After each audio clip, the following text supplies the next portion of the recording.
kind of a spirited practice you had out there today? Why did you think the guys needed more compete drills like that? Well, I just think there's been a bit of a trend of backing in and too much containment.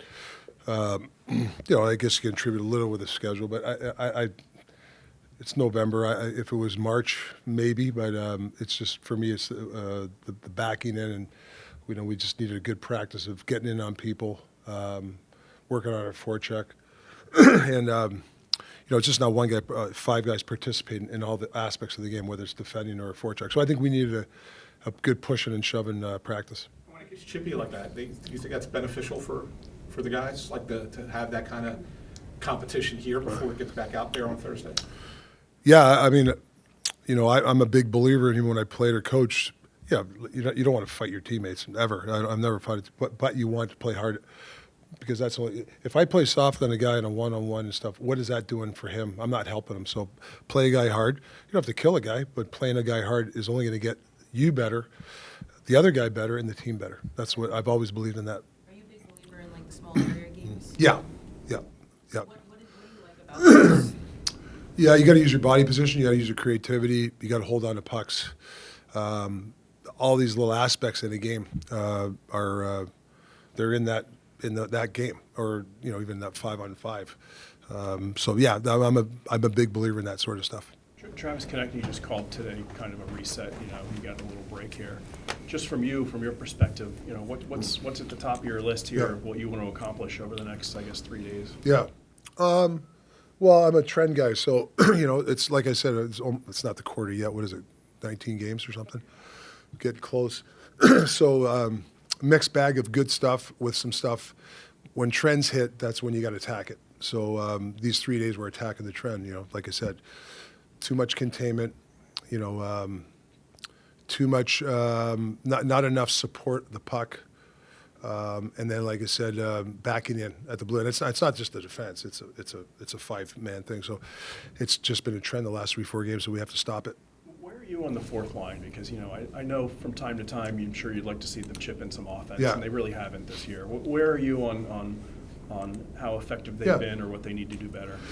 I think there's been like a bit of our team. It's been a mixed bag. Like there's some good pockets, whatever. Yeah. Would I like to see identity from those guys hold on to the pucks? I think when we played Edmonton, I had those guys go against Draisaitl with 3 shifts in the third. I thought they did a hell of a job. Can they do that consistently? Things like that.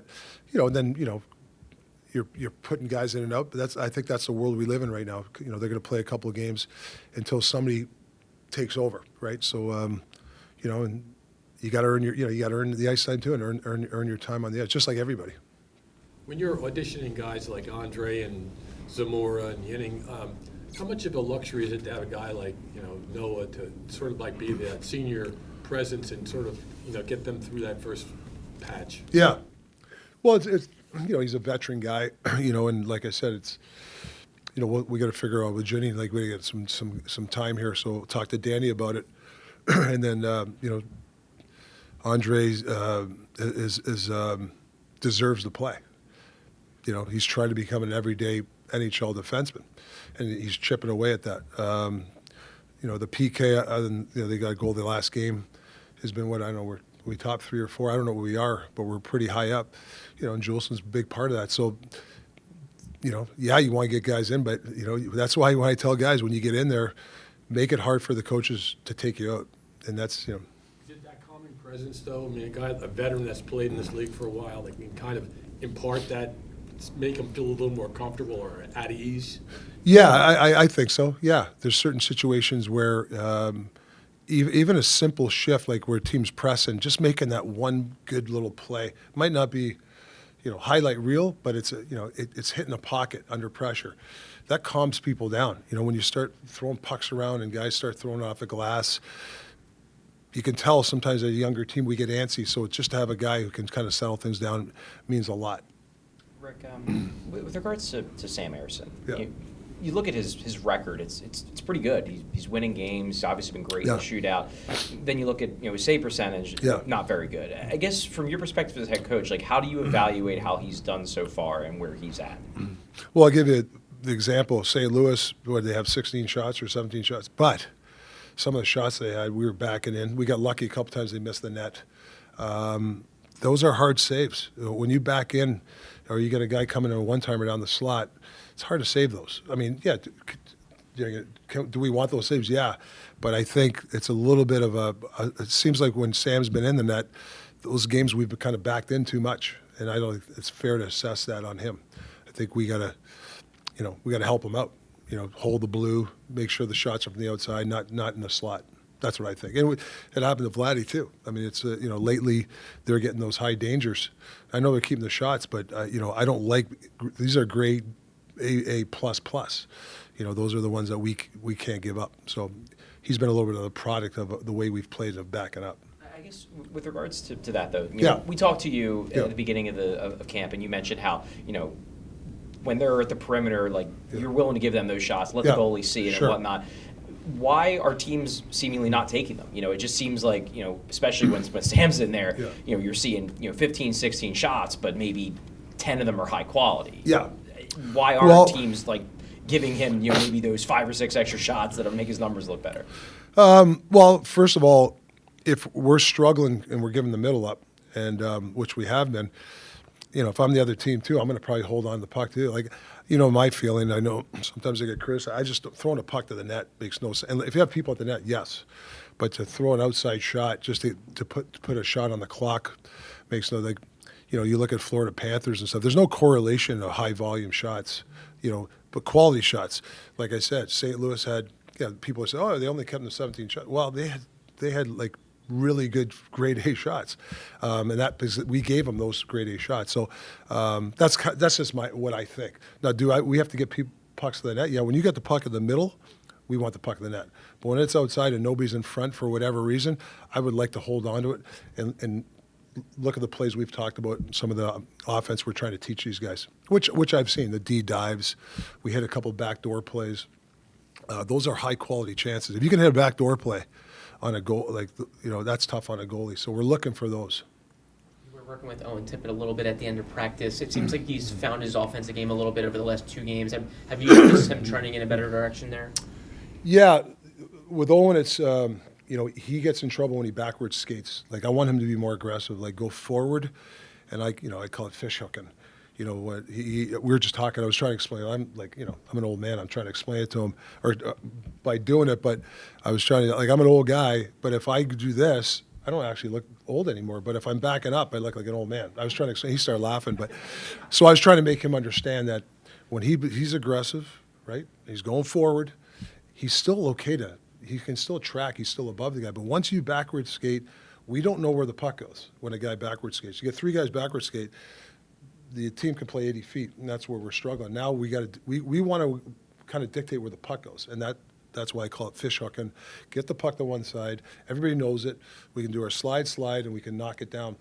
And for whatever reason, we revert to we go bad habits, right? The backwards skating. When I got here, it was the backwards skating. It's the trying to block shots all the time instead of being aggressive in people's faces. And I mean, what is it, game 19? I mean, it's a work in progress. We're going to have some good days and some bad days. We're young. To instill that sort of stuff. Is it a little bit harder for, like, is this harder than maybe you expected when it comes to teaching these guys this sort of stuff because of basically what you just said, that it is a work in progress, but a lot of them, it seems like it's a lot of individual teaching. Is it more work as a coach from your perspective that when you came into this that? Yeah, no, that's why my staff's great. Yeah, it's hard work, but I mean, it's game 18. Like I can't expect these guys to get it like that. I mean, we're going to have we've had some good games where we shut teams down, and we're like, wow, and they should think it works, but sometimes you don't have your legs. Something bad happens. What do? You revert to bad habits, right? When things don't go your way, it's a tendency to go like this instead of like, oh, okay, I had a bad shift, or yeah, the team was all over for 6 minutes. Can I be the guy that goes out there and stops the momentum instead of like, I'm just going to back up? It's going to be, I'm telling you, it's going to be a work in progress, and we're going to have some good days and bad days. But this practice, and we stack a couple of these good practices, hopefully we can build a foundation where these games it's not 4 in a row where we're giving up 10 odd man rushes. It's only once in a while. It's an outlier. Right now, they're not outliers. It's a trend. I'd rather all this stuff become an outlier for us. I know you have a lot going on up here with the Flyers. I was wondering how much you pay attention to what's going on in Lehigh Valley. You know what? Lately, a lot more. I talked to Snowy the other day. He checks in, or I'll check in with him. We talk systems. We talk about what he's seeing, which is great. Who's playing well, and then usually we'll have the game on if we're working out or something. So as much as we can, but I think it's huge that we have contact with those guys. And then Riley's here today, so he fills us in who's doing what. Then Snowy will check in about whether they're struggling with something that we're doing and vice versa. And I want to ask him, hey, do you got any new stuff for me? So that's how we work with Lehigh. I'm sure then a topic of conversation was Alex Bump and how he's been playing. What has been maybe what you've heard from John Snowden on him? Yeah, Snowy's been. I think Snowy's had. He started out really slow, and I really attribute this to Snowy. That's why he's the head coach. I think he's an excellent coach. He knows how to develop. But he also he's got a little bit of not sternness, but he's good at like getting to a player without crushing the guy's confidence. But I think Bumper needed that 2-3 weeks ago, and his play is getting better. So I attribute to Bumper. Obviously, it's all him, but I have to give a lot of credit to Snowy for what he's doing with him down there, and Barkey, who's playing really well down there. There's a bunch of guys down there playing well. Good. Thanks. Cam York. Yeah, he's fine to play, but it was a maintenance day. So I just wanted him to get if there's a time, he could have practiced, but I felt 2 days trying to help him out, get over whatever he's got. It's just a little minor thing, nothing major.